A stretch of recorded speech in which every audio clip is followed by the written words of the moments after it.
Hello, नमस्ते जी। कैसे हैं आप सब? आप लोग SBI क्लरिकल प्री का पेपर दे के आ चुके हैं। अब कुछ बच्चे जोड़ तोड़ की सरकार बना रहे हैं कि मेरे मैथ में 21 हुए हैं, रीजनिंग में 35 हुए हैं, इनको मिलाया जाए तो 56 क्वेश्चन हमारे हो चुके हैं। इंग्लिश में थोड़े बहुत तुक्के हमने लगा दिए तो इंग्लिश में 5 नंबर और आ जाए तो 60 नंबर हमारे आ जाए। अब सर आप बता दो कट ऑफ कितनी जाएगी? देखिएगा, जब तक सभी पारियों का पेपर कंप्लीट नहीं हो जाता है तब तक कट ऑफ का आइडिया नहीं लगाया जा सकता, और ना ही ये मैटर करता है कि आपने अटेम्प्ट कितने किए हैं। अगर आपके 65 से 60 ही अटेम्प्ट हैं और 100% एक्यूरेसी है तो कोई दिक्कत वाली बात नहीं है, आपका प्री पास होगा सभी का। तो आप लोग मेन की तैयारी में जुट जाइएगा, क्योंकि जब प्री पास होगा, रिजल्ट आएगा, उसके बाद आप मेंस की तैयारी करेंगे तो टाइम निकल जाएगा, फिर 5-7 दिन बचेंगे। तो आप यही मान के चलें, चाहे आपके कितने ही हो, सोच को पॉजिटिव बनाए अपनी को, और यही सोचिएगा कि हमारा प्री निकल जाएगा अब की बार। तो आज मैं loss and profit SBI clerical mains के लिए लॉस एंड प्रॉफिट का DI लेके आया हूं आप लोगों के लिए। ये SBI क्लरिकल में बहुत काम आएगा आप लोगों को मेंस के अंदर। तो देखिएगा क्या कह रहा है। टॉपिक आपको पढ़ा चुका हूं, आज DI करवा रहा हूं। ऊपर आप लोगों को निर्देश दिए गए हैं, इंस्ट्रक्शन दिए गए हैं। आप लोगों को ये निर्देश दे रखे हैं, इंस्ट्रक्शन दिए गए हैं आपको कि 5 दुकानदार A, B, C, D और E वे तालिका में दी गई 4 विभिन्न वस्तुएं बेचते हैं। वो कह रहा है कि दुकानदार है A, B, C, D और E, और ये 4 वस्तुएं बेचते हैं। 1, 2, 3 और 4 ये वस्तुएं बेचते हैं। विभिन्न दुकानदार द्वारा इन 4 वस्तुओं के अंकित मूल्य पर दी गई छूट को दर्शाया गया है। जो आपको इस टेबल के अंदर दिया गया है, ये आपके पास में क्या है, डिस्काउंट का परसेंट दिया गया है। ये क्या है आपके पास, डिस्काउंट का परसेंट दिया गया है। अब क्या कह रहा है, अब नोट लगा के दिया इसने कि किसी निश्चित वस्तु का अंकित मूल्य सभी दुकानदारों के लिए क्या होगा, समान होगा। वो कह रहा है कि किसी निश्चित वस्तु का जो प्रिंट रेट होगा, निश्चित का मतलब ये हो गया कि वस्तु A की अगर बात करें और A दुकानदार की बात करेंगे और B की बात करेंगे, C की और D और E की बात करेंगे, तो इन दुकानदारों के लिए वस्तु A का जो प्रिंट रेट आएगा वो सभी के लिए क्या होगा, समान होगा, इक्वल होगा। जैसे A का वस्तु A के लिए अगर A दुकानदार का प्रिंट 100 रुपये होगा तो B दुकानदार का भी प्रिंट रेट क्या रहेगा, 100 रुपये रहेगा। समझ में आ रही है क्या बात? तो C का भी क्या रहेगा, 100 रहेगा। इसका मतलब हर दुकानदार के लिए एक वस्तु पर जो प्रिंट रेट रहेगा वो आपका क्या रहेगा, इक्वल रहेगा, समान रहेगा। अब पहले क्वेश्चन के ऊपर आइएगा। पहला क्वेश्चन क्या कह रहा है, अगर टॉपिक आपने अच्छे से पढ़ा है तो ये DI बहुत इजी है आपके लिए, बहुत सिंपल है ये DI। देखिएगा पहला क्वेश्चन कह रहा है, यदि वस्तु 2 की बिक्री से दुकानदार A को अर्जित लाभ S% है, ये 5% नहीं है, ये S% है। वो कह रहा है वस्तु सेकंड की बात कर रहा है। वो कह रहा है कि वस्तु सेकंड की बात हो रही है और दुकानदार किसकी बात कर रहा है, A की बात कर रहा है। और वो कह रहा है दुकानदार A को क्या मिलता है, लाभ होता है। कितने का लाभ हुआ है, वो कह रहा है S% का क्या हुआ है, लाभ हुआ है। वो कह रहा है S% का क्या मिला, प्रॉफिट मिला है। और इसी वस्तु को बेचकर, इसी वस्तु का मतलब वस्तु फर्स्ट की बात कर रहा है, वस्तु किसकी, सेकंड की बात कर रहा है। अगर दुकानदार A सेकंड वस्तु बेच रहा है तो C भी क्या करेगा, उसी वस्तु को बेच रहा है। इसका मतलब दुकानदार C के लिए भी वस्तु क्या हो जाएगी, सेकंड हो जाएगी। और वो उसको जो लाभ होता है वो कह रहा है कि वो होगा 3S प्लस का 2% का क्या हो जाएगा, लाभ हो जाएगा। 3S माइनस का 2% का क्या हो जाएगा, लाभ हो जाएगा। ऐसा क्वेश्चन कह रहा है आपसे। अब देखिएगा, अब कहा गया कि दोनों दुकानदार A व C के लिए क्रय मूल्य का अनुपात, वो कह रहा है A और C के जो कॉस्ट प्राइस का जो रेशो है आपके पास वो रेशो होगा 21 अनुपात क्या होगा 17 का रेशो हो जाएगा। तो वो पूछ रहा है आप लोगों से कि s का मान क्या आएगा, ये पूछा गया कि s का मान कितना आएगा। तो देखो एक बार, वस्तु सेकंड है आपके पास, दुकानदार ए और सी है, तो अंकित मूल्य दोनों के लिए क्या रहेगा, समान रहेगा, क्या इक्वल रहेगा। नोट में दिया गया है किसी निश्चित वस्तु का अंकित मूल्य सभी दुकानदारों के लिए क्या समान है। इसका मतलब आपके पास ए और सी का जो प्रिंट रेट आएगा वो क्या आ जाएगा, सेम आ जाएगा, इक्वल आ जाएगा, क्योंकि वस्तु दोनों ही क्या बेच रहे हैं, सेकंड वस्तु को सेल कर रहे हैं। अगर मेरे पास, अब ये तो इंफॉर्मेशन थी क्वेश्चन की, अब डीआई में चलता हूं। ए के बारे में वस्तु सेकंड का छूट दिया हुआ है क्या, हाँ जी पता है आपको, ए के लिए छूट दे रखी है, ए के लिए छूट पता है आपको। मैं यहाँ पे लिख देता हूँ इस लाभ को, यहाँ पर लाभ हुआ था आपके पास में S% का लाभ था, और यहाँ पर आपके पास में जो प्रॉफिट था वो 3S - 2% का क्या था, प्रॉफिट था। अब क्वेश्चन में वस्तु ए की बात, वस्तु सेकंड की बात कर रहा है, दुकानदार ए की बात कर रहा है, तो आपने एक बार मान लिया छूट हमेशा अंकित मूल्य पर मिलती है, तो अंकित मूल्य आपने 100 माना, तो यहां पर भी आपका प्रिंट रेट क्या आ जाएगा, 100 आ जाएगा। क्या, कैसे आएगा, क्योंकि एक वस्तु के लिए दोनों दुकानदार के लिए जो प्रिंट रेट रहेगा वो क्या रहेगा, समान रहेगा, इक्वल रहेगा। अब ए के बारे में वस्तु सेकंड की 16% का क्या है, डिस्काउंट दिया गया है, कितने का, 16% का। और वस्तु सी के लिए, दुकानदार सी के लिए वस्तु सेकंड की बात करेंगे तो यहां पर डिस्काउंट कितने का है, 32% का डिस्काउंट है, क्या, हाँ जी दिया हुआ है। अब एक चीज आप मेरे को समझा दीजिए भाई साहब, कि अगर अंकित मूल्य पता और डिस्काउंट पता तो वस्तु का सेलिंग प्राइस बता सकते हो क्या आप लोग, हाँ जी बता सकते हैं। कि अगर अंकित मूल्य में से छूट घटा दी जाए तो क्या आ जाएगा, सेलिंग प्राइस आ जाएगा। तो आपने बताया कि वस्तु का सेलिंग प्राइस क्या हो गया, 84। यहां पर वस्तु आपके पास दुकानदार सी के लिए सेलिंग प्राइस कितना बन गया, 68 रुपए सेलिंग प्राइस बन चुका है। इतनी बात समझ में आई। अगर वस्तु का सेलिंग प्राइस आपको पता है और लाभ परसेंट पता है तो कॉस्ट प्राइस बता सकते हो क्या, हाँ जी बता सकते हैं। देखो, अगर कॉस्ट प्राइस बताना हो, सेलिंग प्राइस पता हो, इनटू 100 बटा में क्या किया जाता है, 100 प्लस का क्या कर देते हैं, लाभ कर देते हैं। समझ में आ रही है क्या, कॉस्ट प्राइस बताने के लिए ही बात करते हो।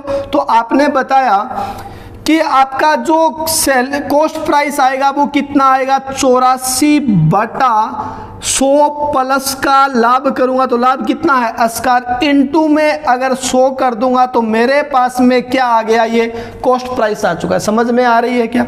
इसी प्रकार दुकानदार सी के लिए कॉस्ट प्राइस 68 × 100 और बटा में 100 प्लस का 3S माइनस का 2, तो ये आपके पास दुकानदार सी का क्या आ गया, कॉस्ट प्राइस आ चुका है। इतनी बात समझ में आई।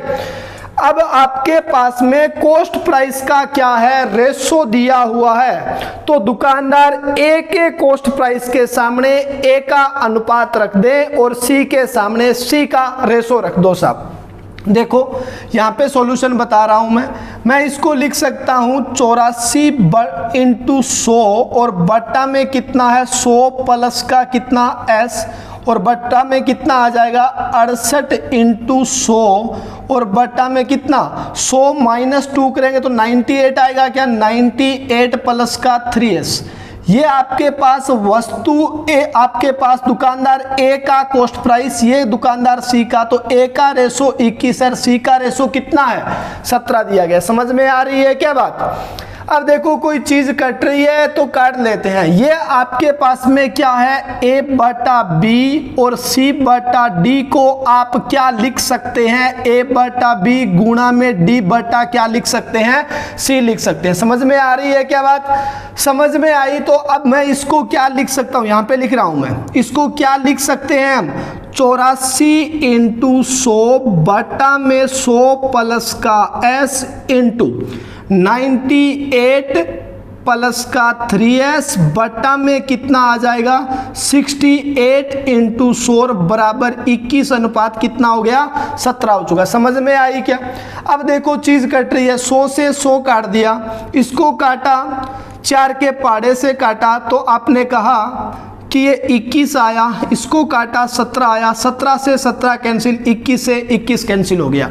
तो आपके पास में क्या आ गया 100 प्लस का s के बराबर में 98 प्लस का 3s। अब ये इस साइड जाएगा माइनस का हो जाएगा, अगर 3s में से s घटाएंगे तो क्या रह जाएगा 2s बराबर में कितना 2, तो s का मान 2 बटा 2 करेंगे तो कितना आ जाएगा 1 आ जाएगा। तो आपको यही चीज बतानी थी कि s का मान कितना आएगा, तो कितना आ गया 1। आपसे पूछा जाता कि दुकानदार ए के लिए लाभ परसेंट कितना है, तो 1% आ चुका है। समझ में आई है क्या आप लोगों को ये बात?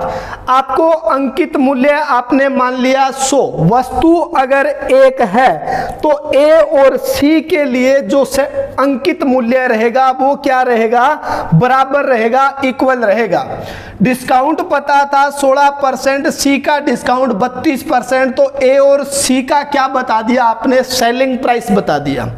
लाभ परसेंट आपको क्वेश्चन में पता था, सेलिंग प्राइस पता, लाभ पता, तो वस्तु का क्या बता सकते हैं, कॉस्ट प्राइस बता सकते हैं।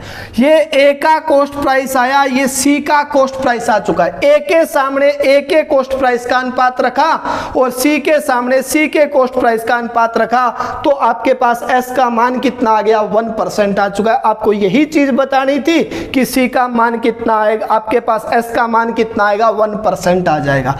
बेसिक चीजें, स्टार्टिंग वाली चीजें अगर पहली क्लास मेरी लॉस एंड प्रॉफिट की आपने अच्छे से देखी है तो मेरे हिसाब से कोई दिक्कत नहीं आनी चाहिए।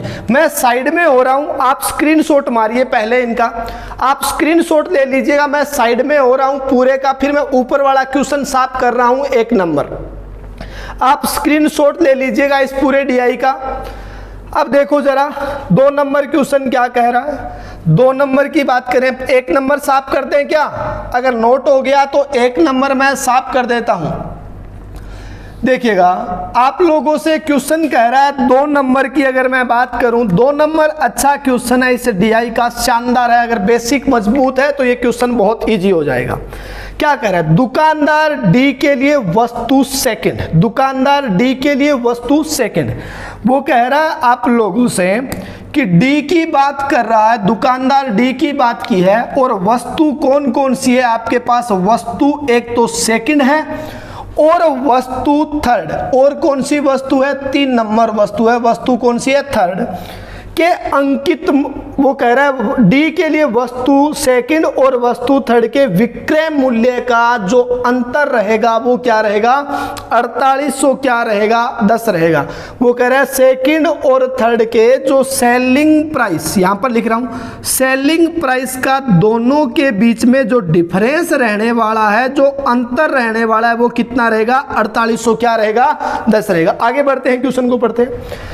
अब कह रहा है यदि उसी दुकानदार, किस दुकानदार, डी की बात कर रहा है, उसी दुकानदार के लिए वस्तु सेकंड और वस्तु थर्ड के अंकित मूल्य का योग, वो कह रहा है आपसे कि दोनों के जो अंकित मूल्य का योग है वो योग कितना है आपके पास में 8000 है। वो कह रहा है कि इसके प्रिंट रेट पहले के और जो दूसरे के जो तीसरे के जो प्रिंट रेट का योग है वो टोटल दिया गया है। अब की बार टोटल कितना है, 8000 दे रखा है, ये बात कह रहा है। अब वो कह रहा है आप लोगों से ज्ञात कीजिए कि इसी दुकानदार के लिए वस्तु सेकंड का अंकित मूल्य वस्तु थर्ड के अंकित मूल्य से कितना अधिक है। वो कह रहा है कितना ज्यादा है, किसका, वस्तु किसका, सेकंड का जो प्रिंट रेट होगा वो थर्ड से कितना ज्यादा होगा। अब वो कह रहा है आप लोगों से, क्या कहा, नोट में दिया गया ब्रैकेट में, वस्तु सेकंड का सेलिंग प्राइस है वो वस्तु थर्ड के सेलिंग प्राइस से क्या है, ज्यादा है, अधिक है। अब देखो अगर मैं ये मान लूं कि मेरा अंकित मूल्य, अगर मैं ये कह दूं कि दुकानदार डी के लिए वस्तु सेकंड की बात कर रहा है और मैं ये कह दूं कि अगर इसका अंकित मूल्य 100 है तो इसका अंकित मूल्य 100 हो जाएगा क्या? ये बात सही है क्या? 100 कैसे हो जाएगा? 100 थोड़ी हो जाएगा। अब अंकित मूल्य क्या हो गया? बराबर हो चुका है। लेकिन क्या है बराबर? ये कब होता? जब एक ही वस्तु की बात करता तो अंकित मूल्य बराबर होता। यहां पर वस्तु सेकंड है, वस्तु कौन सी है? थर्ड, तो अंकित मूल्य बराबर नहीं होना चाहिए साहब। तो मैं ये लिख सकता हूं क्या? ये 100x है, ये कितना है? 100y है। ऐसा लिख सकता हूं क्या? इसका अंकित मूल्य 100x आ गया और इसका कितना आ गया? 100y आ चुका है। तो आप मेरे को ये चीज समझा दो कि इनके अंकित मूल्य का योग कितना बताया? 8000। ये किताब वाला झूठ बोल रहा है। आप बताओ योग कितना है? मैं लिख सकता हूं क्या? 100x प्लस का 100y के बराबर में कितना? 8000 हो चुका है। समझ में आई क्या बात? अब इसमें से 100 अगर मैं कॉमन ले लूं तो x प्लस वाई के बराबर में कितना? 8000। ये इसके गुणा में तो इसके बटा में जाएगी, तो x प्लस वाई के बराबर में कितना? 8000 बटा में कितना आ गया? 100। कहने का मतलब x प्लस वाई का मान कितना आ गया? 80 आ चुका है। बात समझ में आई है क्या आप लोगों के? बात समझ में आई तो नेक्स्ट के ऊपर चलते हैं। इसको साफ कर देता हूं मैं। अब वो कह रहा है आप लोगों से कि वस्तु सेकंड और थर्ड का जो सेलिंग प्राइस का अंतर है वो अंतर आपको 4810 का दिया गया है। तो एक चीज समझाओ मेरे को, अगर अंकित मूल्य पता और ग्राफ के अंदर बात करूं, डी की बात करूं, वस्तु सेकंड की बात करूं और वस्तु थर्ड की अगर मैं आपसे बात करूं, तो आपको क्या पता है? यहां पर डिस्काउंट पता है क्या? डिस्काउंट पता है। अगर अंकित मूल्य पता हो और डिस्काउंट पता हो तो आप वस्तु का सेलिंग प्राइस बता सकते हो क्या? हाँ जी बता सकते हैं। कैसे? देखो, अगर अंकित मूल्य इसका 100x है और यहां पर डिस्काउंट दिया गया है, डिस्काउंट कितने का है? 18% का, तो आप ये बता दो इसका सेलिंग प्राइस कितना आ जाएगा? 100x में से अगर 18% छूट पर बेच रहा है तो बेच कितने में रहा है? 82 में, तो इसका सेलिंग प्राइस कितना आ गया? 82x आ गया क्या? इसी प्रकार यहां पर थर्ड वस्तु का डिस्काउंट गिवन है, कितना है? 7%। तो आप ये बता सकते हो क्या सेल कितने में करेगा? 100y का 93% निकालेंगे, 7% का डिस्काउंट देगा तो बेचेगा कितने में? 93 में बेचेगा। इसका मतलब ये कितना हो गया? 93y हो चुका है। इतनी बात समझ में आई है क्या? समझ में आई तो नेक्स्ट देखो जरा। वो कह रहा है कि इन दोनों का डिफरेंस है वो आपके पास में क्या है? 4810 का है। अगर कुछ नहीं देता यहां पर आगे, अगर ये बात वो न देता, नीचे वाली ये बात वो न देता, तो आप अंतर से पता नहीं कर पाते कि सेकंड वस्तु का सेलिंग प्राइस ज्यादा होगा या थर्ड वस्तु का सेलिंग प्राइस ज्यादा होगा। अंतर से नहीं बता पाते। तब आप क्या करते? आप ये लिख सकते थे 82x माइनस का 93y के बराबर 4810। एक बार तो ये लिख देते। एक बार लिख सकते थे आप लोग कि 93y माइनस का 82x के बराबर में कितना है? 4810। क्योंकि हमें कम और ज्यादा का न दिया जाता तो ऐसा हम लिख सकते थे। लेकिन अब की बार हमारे पास में क्या है? वो कह रहा है कि सेकंड का सेलिंग प्राइस है वो थर्ड से क्या है? ज्यादा है। इसका मतलब ये बात क्या हो गई? गलत हो गई। तो बात सही कौन सी रह गई? ये वाली सही रह चुकी है। तो मैं दूसरी लिख सकता हूं कि 82x माइनस का 93y के बराबर में 4800 कितना आया? 10। ये आपके पास वस्तु सेकंड का सेलिंग प्राइस, ये वस्तु थर्ड का सेलिंग प्राइस आ चुका है। दो समीकरण आ गई क्या आपके पास? फर्स्ट नंबर ये आ चुके हैं और सेकंड नंबर ये आ चुके हैं। अब आप कोई भी मान बराबर कर ले, चाहे x का मान बराबर कर ले, चाहे y का मान बराबर कर ले, वो आपके ऊपर डिपेंड करता है। मैं मान बराबर कर रहा हूं y का मान बराबर कब होगा? जब इस समीकरण को किससे गुणा कर दूं? 93 से। जब इस पूरी समीकरण का गुणा 93 से करूंगा तो ये 93x आ जाएगा क्या? और प्लस का क्या आ जाएगा? 93y आ जाएगा क्या? और 93 का गुणा 80 से करेंगे तो 0 आया, 8 तिया 24 आ चुका है आपके पास, 9 8 72 और कितना आ गया 7400 कितना 40। ये कितना है आपके पास 82x माइनस का 93 y के बराबर में 4800 कितना आ गया 10। अब कोई चीज कैंसिल हो रही है क्या? ये प्लस है ये माइनस आपस में क्या हो गए कैंसिल। ये दोनों प्लस के हैं तो जोड़ कर दिया तो कितना आ गया, जोड़ेंगे तो कितना आ जाएगा 175y। और ये भी आपके पास प्लस के हैं तो दो ये कितने हो जाएंगे 12200 कितने हो गए 50 हो चुके। समझ में आई है क्या बात? 175y का मान 12250 है तो y का मान कितना आ जाएगा 12250 बट्टा में क्या कर दूं 175, कट रहा है क्या 25 7 175, 25 चौका 100, 25 नीमा 225, इसको काटा तो आपके पास में 7 7 49 तो y का मान कितना आ गया 70 आ चुका है। अगर y का मान 70 है तो x का मान बता सकते हो क्या? हाँ जी बता सकते हैं। देखो अगर x प्लस y का मान 80 है और इसमें से y अगर 70 है तो x कितना रह जाएगा 10 रह जाएगा क्या? इतनी बात समझ में आई? तो x का मान कितना आ गया 10। आपने बता दिया कि x का मान 10 है तो आप वस्तु सेकंड का अंकित मूल्य बता सकते हो क्या? बता सकते हैं। 100x का मान कितना हो गया 1000 हो चुका है और 100y का मान, यहाँ पर y का मान अगर 70 है तो 100y का मान कितना हो गया 7000 हो चुका है। बताना क्या है आपको? बताना ये है कि वस्तु आप लोगों इसी दुकानदार के लिए वस्तु सेकंड का अंकित मूल्य वस्तु थर्ड के अंकित मूल्य से कितना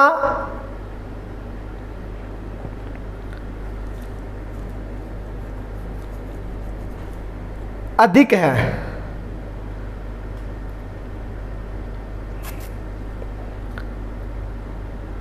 एक बार मैं चेक कर लेता हूं अधिक किसकी बात कर रहा है, मैं देख लेता हूं वस्तु सेकंड की बात कर रहा है या थर्ड की बात कर रहा है।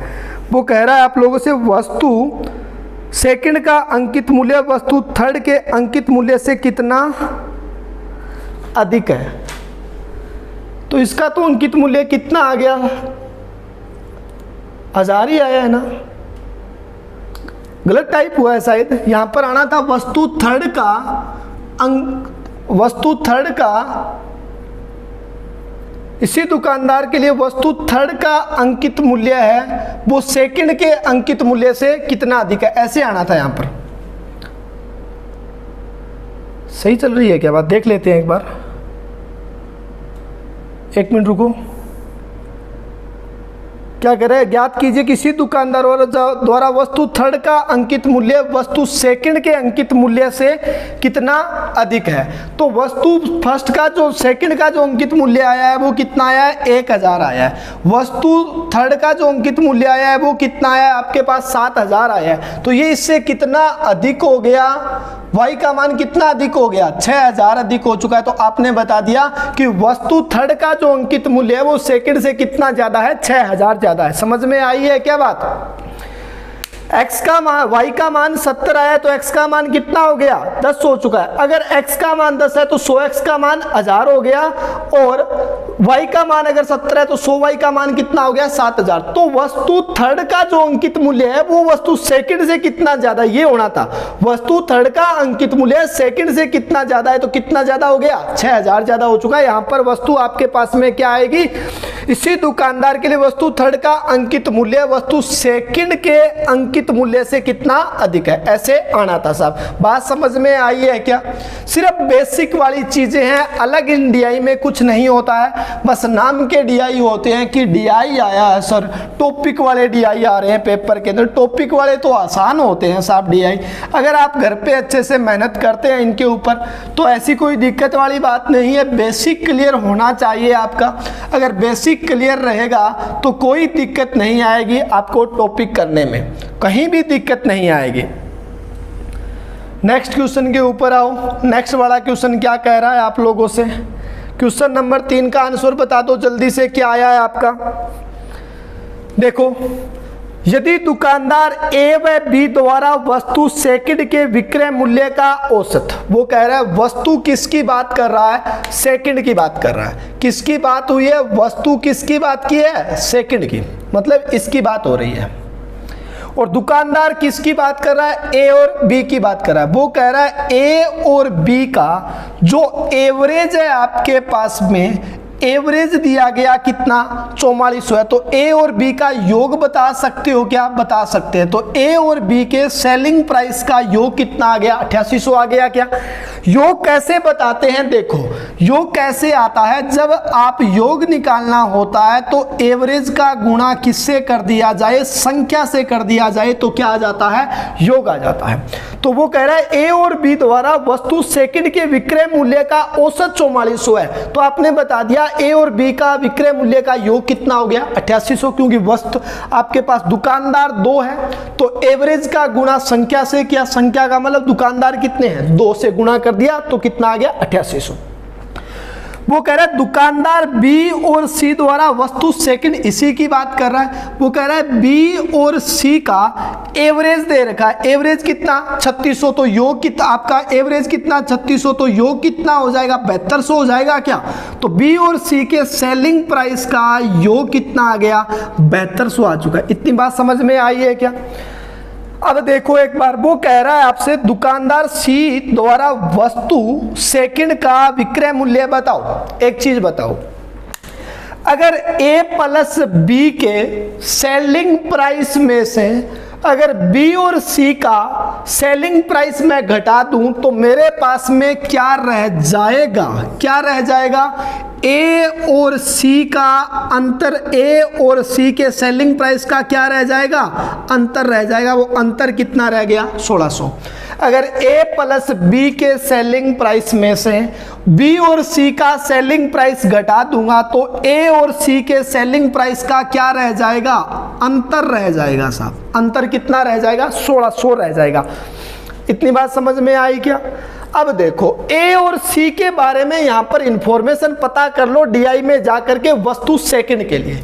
अगर ए के ऊपर चलूं तो ए के ऊपर अगर मैं बात करूं तो मेरे पास में डिस्काउंट दे रखा है 16% का, और अगर सी के बारे में बात करूं तो सी के बारे में डिस्काउंट दिया हुआ है कितना है 32%। इतनी बात समझ में आई। अब यहां पर दिया गया था नोट के अंदर एक निश्चित वस्तु का अंकित मूल्य सभी दुकानदारों के लिए क्या समान। अगर वस्तु एक है तो दोनों दुकानदारों के लिए आपका अंकित मूल्य क्या रहेगा, समान रहेगा। तो मैंने मान लिया कि मेरा अंकित मूल्य 100 है तो इसका भी अंकित मूल्य कितना हो जाएगा 100 हो जाएगा क्या, क्योंकि वस्तु एक है तो दोनों का अंकित मूल्य क्या रहेगा, समान रहेगा। तो आप इसका सेलिंग प्राइस बता सकते हो क्या, सेलिंग प्राइस इसका कितना आया 84, तो इसका सेलिंग प्राइस कितना आ गया आपके पास 68 आ चुका है। इतनी बात समझ में आई।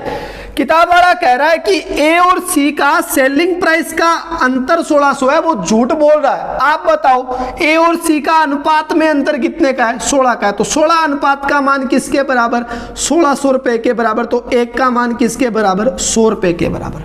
आपसे पूछा जाए कि ए का सेलिंग प्राइस क्या होगा तो 84 से गुणा कर देंगे तो 84 100 रुपए आएगा, और इसका सी का सेलिंग प्राइस पूछा जाएगा तो कितना आ जाएगा 6800 रुपए। आपको क्या बताना है, दुकानदार सी द्वारा वस्तु सेकंड का सेलिंग प्राइस क्या आएगा, तो सेकंड का सेलिंग प्राइस कितना आ गया दुकानदार सी के लिए 6800। अब ए माइनस सी मैंने इसीलिए लिखा है कि अंतर है, ये भी हो सकता है सी माइनस का ए क्या है 1600 रुपए। बात तो एक ही है, ये समझाने के लिए मैंने ए माइनस सी मान लिया है। अब देखो ज्यादा कौन हो रहा है, यहाँ पर ए ज्यादा हो रहा है, यहाँ पर क्या हो रहा है 6800 ज्यादा, और दोनों में हमें पता नहीं है अंतर में, तो इसीलिए मैंने समझाने के लिए ए माइनस सी मान लिया। जिसका नाम पहले है वो मैंने पहले लिख लिया है। सिर्फ हमें अंतर बता सकते हैं, ए और सी का अंतर कितना है 1600 है। अगर ए प्लस बी के सेलिंग प्राइस में से बी और सी का सेलिंग प्राइस घटाया तो ए और सी के सेलिंग प्राइस का अंतर आ गया 1600। किताब कह रहा है इनका अंतर 1600 का है, मैं रेशो में क्या कह रहा हूं 16 अनुपात का है, तो एक अनुपात का मान 100, तो सी के लिए कितना हो जाएगा 6800 हो जाएगा। सब समझ में आ रही है क्या बात। सिर्फ बेसिक चीजें हैं, अलग कुछ नहीं दिया इसके अंदर, वही टॉपिक जो मैं आपको पढ़ा के आया हूं। 5-6 वीडियो मैंने डाले थे इनके लिए, अगर आपने अच्छे से देखे हैं तो कोई दिक्कत वाली बात है नहीं जी। अगर अच्छे से नहीं पढ़े आप लोग घर पे फिर दिक्कत आएगी, क्योंकि जब मैं कोई भी वीडियो का पहला टॉपिक डालता हूं तो बहुत सारे बच्चे आ जाते हैं लाइव के अंदर, और जब 2-3 वीडियो आते हैं तो पढ़ने वाले ही बच्चे रह जाते हैं, बाकी लोग चेक करके चले जाते हैं कि विकास सर जिंदा है या मर गए। तो विकास सर जिंदा ही है, तभी बोर्ड पे पढ़ा रहा है। अगर कोई दुख खबरी होगी तो आपके पर्सनल नंबर है मेरे पास में, तो आपको फ़ोन कर दिया जाएगा कि ये मुसीबत आई है भाई साहब, आ जाइएगा, आपका काम पड़ रहा है आज, तब बुला लेंगे। तो आप इतना टाइम वेस्ट मत कीजिए कि आप मेरे को चेक करने के लिए आए वो बंदा जिंदा है या नहीं है। तो कोई दिक्कत वाली बात नहीं है। अगर ऐसी कोई होगी तो आपको सोशल मीडिया पर वायरल कर दी जाएगी, आज विकास सर नहीं रहे, ऐसा बोल दिया जाएगा। कोई दिक्कत वाली बात, चेक करने के लिए क्या आते हो यार 2 मिनट के लिए, चीज़ फ्री में पढ़ा रहा हूं, पढ़ लो, ये चीजें काम आएगी। अदरवाइज फिर रोते हुए एग्जाम से आप हर बार बाहर निकलते हो कि सर पेपर में ये आ गया था, वो आ गया। चीज पढ़ा रहे हैं तो पढ़ लो, फिर क्या दिक्कत है। एसबीआई क्लरिकल के अंदर आप पेपर करके आए, उनमें से चीजें आई है या नहीं आई जो क्लास में पढ़ाई है। और मैं आपको बार बार कह रहा हूं रोंग वाली सीरीज पेपर में आएगी, पेपर में पूछी जा चुकी है रोंग वाली सीरीज। डीआई जो आप लोगों को बताए गए हैं वही डीआई आए हैं, बीच वाले क्वेश्चन जो मैं करवा रहा हूं वही क्वेश्चन आया। एक्स्ट्रा कोई क्वेश्चन ही नहीं उठता भाई साहब, कैसे उठाएगा एक्स्ट्रा क्वेश्चन? जो पढ़ाया गया है उसका डिट्टो छापता है आईबीपीएस, हमारा कॉपी करता है हमारी आईबीपीएस। तो ऐसी थोड़ी बात है कि भाई साहब कुछ अलग ही आ गया, नहीं, अलग नहीं आया है, सोच आपकी अलग हो चुकी है। खैर क्वेश्चन के ऊपर चलते हैं। 4 नंबर, यदि दुकानदार ई द्वारा वस्तु सेकंड का क्रय मूल्य और वस्तु थर्ड का विक्रय मूल्य का अनुपात 5 अनुपात कितना है 6 दिया गया। जैसे वो कह रहा है दुकानदार ई की बात हो रही है, एक तो वो कह रहा है वस्तु किसकी, सेकंड की, और एक वो बात कर रहा है किस वस्तु की बात कर रहा है, थर्ड की बात कर रहा है। एक है तो कॉस्ट प्राइस का, एक है तो कॉस्ट प्राइस का, और आपके पास वस्तु फर्स्ट के कॉस्ट प्राइस का और थर्ड के क्या सेलिंग प्राइस का जो रेशो है वो कितना है 5 अनुपात कितना है 6, ये आपको दिया गया है। अब क्या कर रहा है, यदि दुकानदार वस्तु फर्स्ट पर 25% लाभ अर्जित करता है, वो कह रहा है कि फर्स्ट के ऊपर 25% लाभ अर्जित करता है, जो क्या है 7500 रुपये। वो कह रहा है 25% का लाभ अर्जित किया, जो रुपए में कितना है 750 है। वो कह रहा है कि फर्स्ट के ऊपर लाभ कमाया कितने का 25% का, और जो 25% है वो क्या है 750। इसका मतलब 25% का मान कितना है 750। आगे क्या कर रहा है, वस्तु थर्ड पर 20% लाभ अर्जित करने के लिए, वस्तु आपके पास थर्ड के ऊपर 20% अगर लाभ अर्जित किया जाए तो अब वो कह रहा है इसी दुकानदार द्वारा फर्स्ट और थर्ड को मिलाकर बेचे गए कुल लाभ क्या होगा। तो देखो जरा एक बार, आपको दिया गया है कि 25% लाभ हुआ, जो क्या है 750 रुपये, रुपए में कितना 750, परसेंट में कितना 25%। किताब झूठ बोल रही है, किताब कह रही है 750 रुपये का लाभ हुआ और आप कह रहे हैं 25% का हुआ। तो कॉस्ट प्राइस बता सकते हो क्या, बता सकते हैं। तो 25% 1% किसके बराबर हो जाएगा 750 बटा में कितना 25, और कॉस्ट प्राइस बताने के लिए इनटू किससे कर दें 100 से। तो ये आपके पास 25 थी या 75, तो आपने बता दिया वस्तु का कॉस्ट प्राइस कितना आ गया 3000 रुपये आ चुका। इतनी बात समझ में आई। अब किताब वाला झूठ बोल रहा है, किताब वाला कह रहा है वस्तु का कॉस्ट प्राइस 3000 है, आप रेशो में क्या कह रहे हो भाई साहब 5 अनुपात है। तो 5 अनुपात का मान किसके बराबर 3000 के बराबर, 5 का मान किसके बराबर 3000 के बराबर, तो 1 का मान किसके बराबर 3000 बटा 5 कर दिया तो किसके बराबर 600 के बराबर।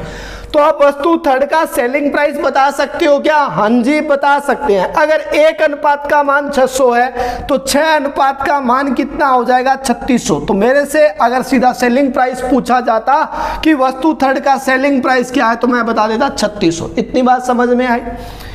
अब देखो वो कह रहा है दोनों पर टोटल लाभ कितने का हुआ, तो यहां पर पहले क्या पता करना पड़ेगा कॉस्ट प्राइस पता करना पड़ेगा। अगर वस्तु थर्ड का सेलिंग प्राइस 3600 है, लाभ दिया गया है, तो कॉस्ट प्राइस बता सकते हो क्या, हाँ जी बता सकते हैं। 3600 बटा में 120 और इनटू में क्या आ गया 100 आ चुका है, 12 36, इसका मतलब इसका भी कॉस्ट प्राइस कितना हो गया 3000। देखो अगर सेलिंग प्राइस दे रखा है तो सेलिंग प्राइस का गुणा 100 से बट्टा में 100 प्लस का लाभ करते हैं। सरप्राइज वाली बात नहीं है, बार बार नहीं बताऊंगा ये चीजें।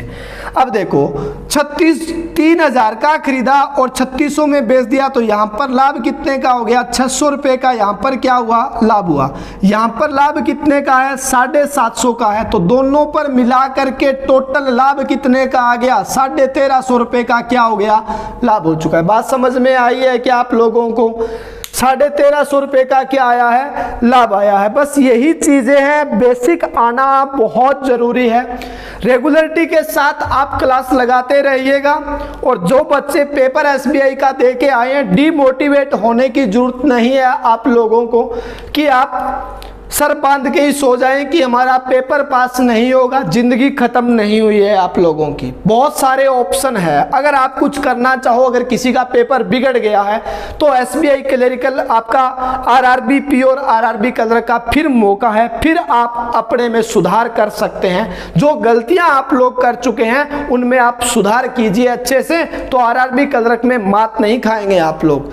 तो कोई दिक्कत वाली बात नहीं है, सारी चीजें आपको पढ़ाई जा रही है। आप रेगुलरिटी के साथ क्लास लगाते जाइए, घर पे खुद करके देखिए इन क्वेश्चनों को। जितनी आप प्रैक्टिस करेंगे उतनी कम है। और खेल पूरा स्पीड का रहता है हमेशा।